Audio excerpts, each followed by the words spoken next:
We come to it at last, the great battle of our time. The nominations are in. Now all that's left to do is fight it out. This is Game of the Year Watch 2013.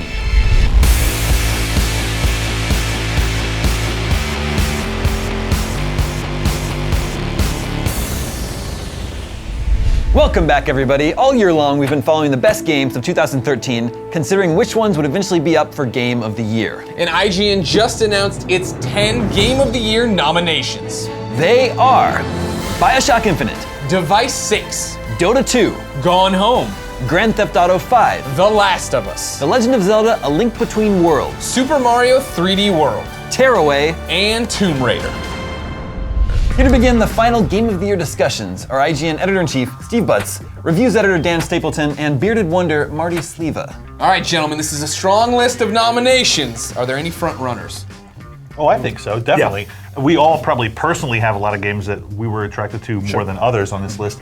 For me, I really like the totality of Grand Theft Auto's design. It offered just so much stuff for me. Story problems aside, I feel like that game had a ton of gameplay, lots of different engaging, interesting systems.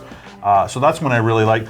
But then there's the emotional experience of something like Gone Home, right? Which doesn't have a lot of gameplay, let's face it, but really told a very effective story, like really touched me personally. So kind of a yin and yang there, as far as I'm concerned. Yeah, you described it earlier as instead of comparing apples to oranges, you're comparing apples to race cars. Yeah. Like a game like Grand Theft Auto and Gone Home, like you cannot be so different than these two.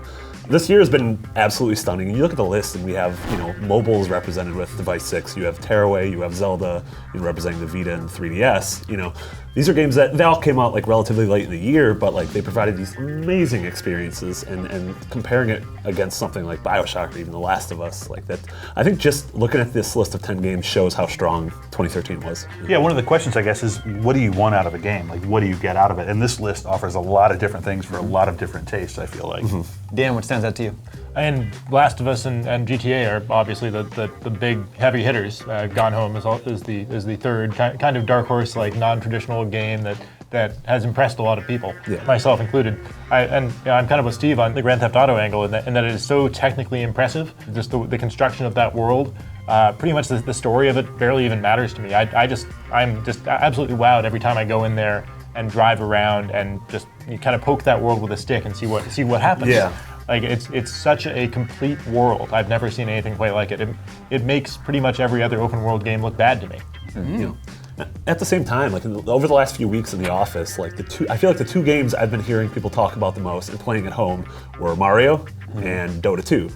Dota 2 is the one game that I still need to really dive into and to understand it, but a lot of our new hires. Deep well to dive into. Yeah. But yeah, I mean, a lot of our new hires and Mitch, they're going home and they're playing this game for hours every night. Like, a match is taking them an hour, and they're going through 4 or 5 of them every night. So there's something there that's pulling them back, and I mean, that's one of those games that's just absolutely endless. Dan, you talk about it being a deep well. Do you think that'll work against it? Not so much people not getting invested to it, but the fact that when you're talking about Game of the Year, you're talking about this one experience, right? That's so amazing from start to finish. Whereas Dota's like, well, I'm gonna get my head kicked in for a few hours, and then I'll start to understand what's happening. And it is kind of a different class of game, right? Because it's that kind of sport versus a linear or story-based experience. You're basically comparing basketball to a movie. It's kind of that different kind of structure. What if it's a basketball movie like Space Jam? Brought it all together. Movie of the year 2013, Space Jam. Now, the thing that's really interesting about Dota is kind of its comparable lack of content. Like, it has one map, but at the same time it has over 100 different heroes you can play with. So it's the same experience happening in a bunch of different ways, nuanced ways. So it is very difficult to get into. But I mean, just sitting down and watching some of it, watching some streams, watching some like professional level or just casual level, and we can sit down and watch Mitch play and see here's why this game is impressive. And you do immediately get a sense of like, this is pretty cool what's going on.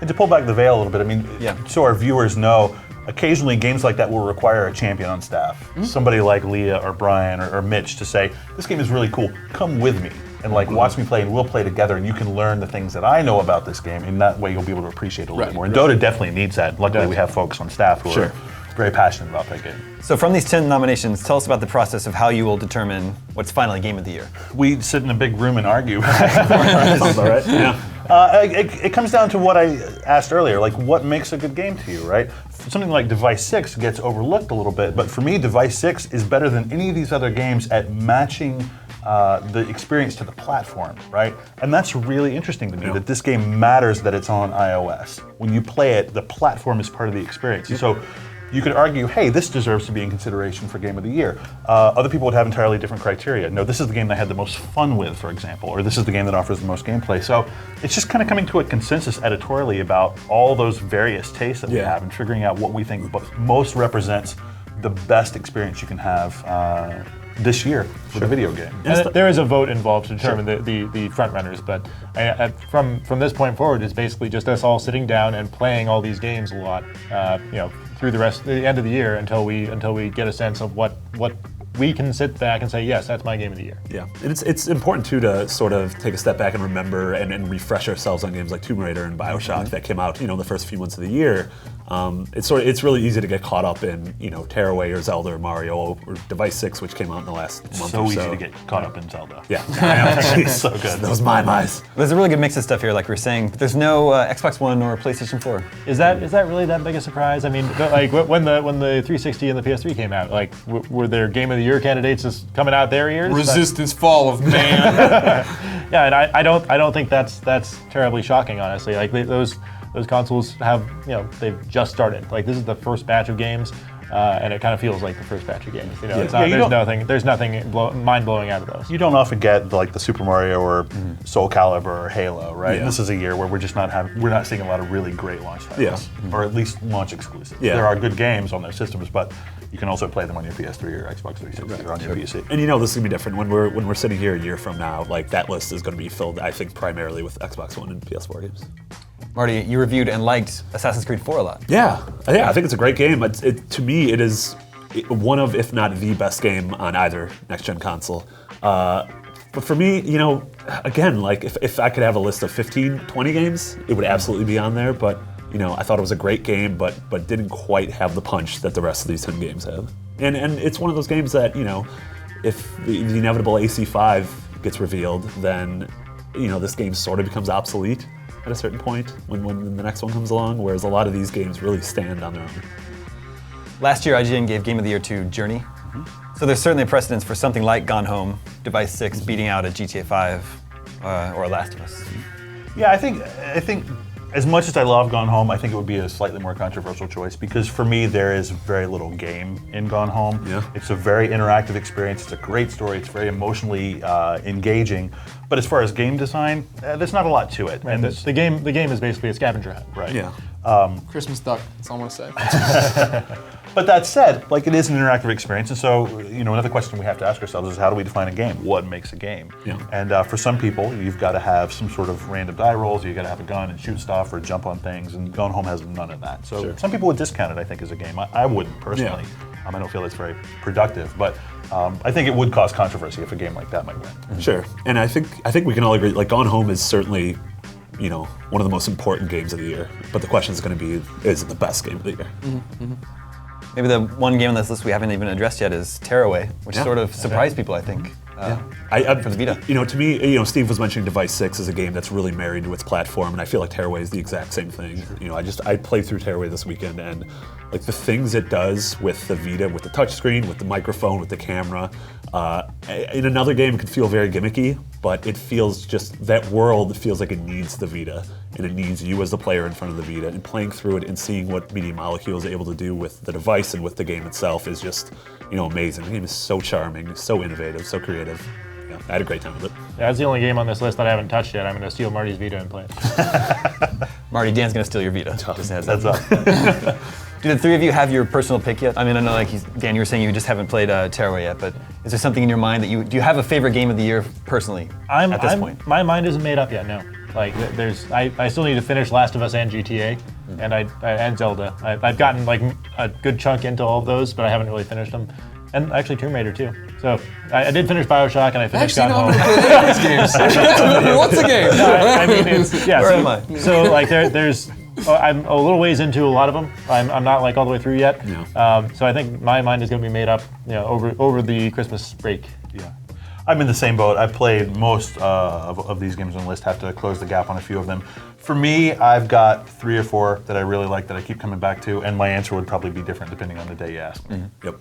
You guys built in time for yourself to spin with the games, right? Because the awards aren't being announced till early January. Yeah, we're going to kick off January 9th, announcing the awards over a couple of days. So yeah, we have a little bit of time. We wanted to do it that way this year, just so everybody has that time over the break to really dig into these games and really come to like a solid decision that they feel like has some sort of consistency and integrity with what they feel these awards should be. So you've asked us, you don't get off this easy though. What do you guys think? What are your personal favorites on these lists? Well, all through Game of the Year watch this year, I've been saying I really like Tomb Raider, and I think that's still, after 9 months later, I think that's still the most fun game that I played this year. It's just exactly the type of game Damon Hatfield is looking for.